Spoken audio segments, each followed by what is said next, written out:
Hello everyone, my name is Albus. Today, I'll be sharing how I tested a population claim by Acta Psychologica, where adolescent polytechnic students in Singapore sleep 6.07 hours on average per school night. All values I say are to 2 decimal places. My null hypothesis states that the mean duration of sleep adolescent polytechnic students in Singapore get per school night is equal to 6.07 hours. Since we are tasked with carrying out a two-tailed test, my alternative hypothesis states that the mean duration of sleep is not equal to 6.07 hours.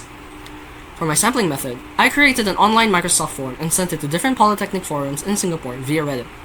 I also personally asked polytechnic students to do my form. My data sample is suitable for this assignment as I collected 50 respondents and used demographic filtering to obtain data from adolescent polytechnic students only. I also removed illogical responses from my data sample, making my data relevant and clean. From my data, the sample mean sleep duration is 5.92 hours.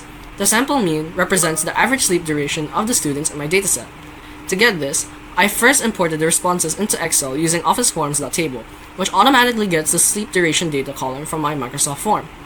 After that, I used the average Excel formula on that column, which calculates the sum of the sleep duration amount of each student, and divides it by my sample size of 50 to get the mean.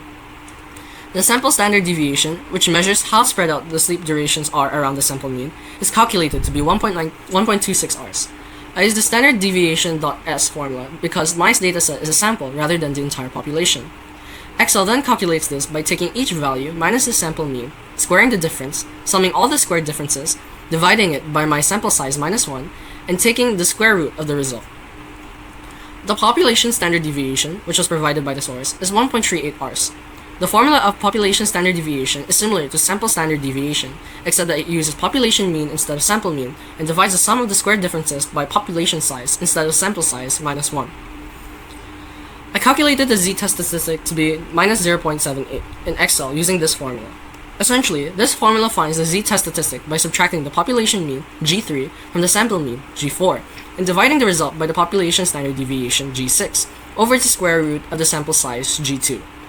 The test statistic measures how far the sample mean is from the population mean in terms of standard errors.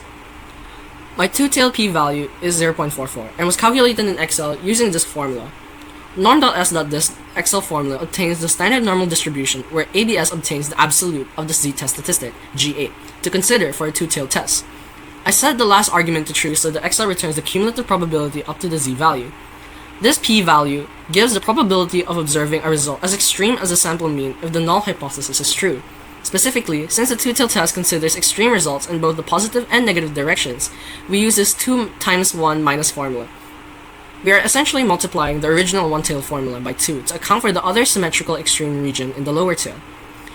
Next, I calculated the margin of error to be 0.38 hours using this formula where H10 is the confidence level, G6 is the population standard deviation, and G2 is the sample size. By subtracting and adding the sample mean with the margin of error, I found the lower and upper bound of the 95% confidence interval to be between 5.69 and 6.45 hours inclusive, respectively. For the hypothesis test, I use a z-test because the population standard deviation is known and my sample size is greater than 30. For my Excel results, there is insufficient evidence to reject the null hypothesis as my two-tailed p-value is greater than the confidence level alpha. Moreover, the population mean falls within the 95% confidence interval, which further supports that there is insufficient evidence to reject the null hypothesis. In other words, imagine the confidence interval as a beach where we are 95% confident the treasure is buried. Since the population mean falls within that area, it suggests that the true mean is consistent with the claim. Hence, we are unable to reject it.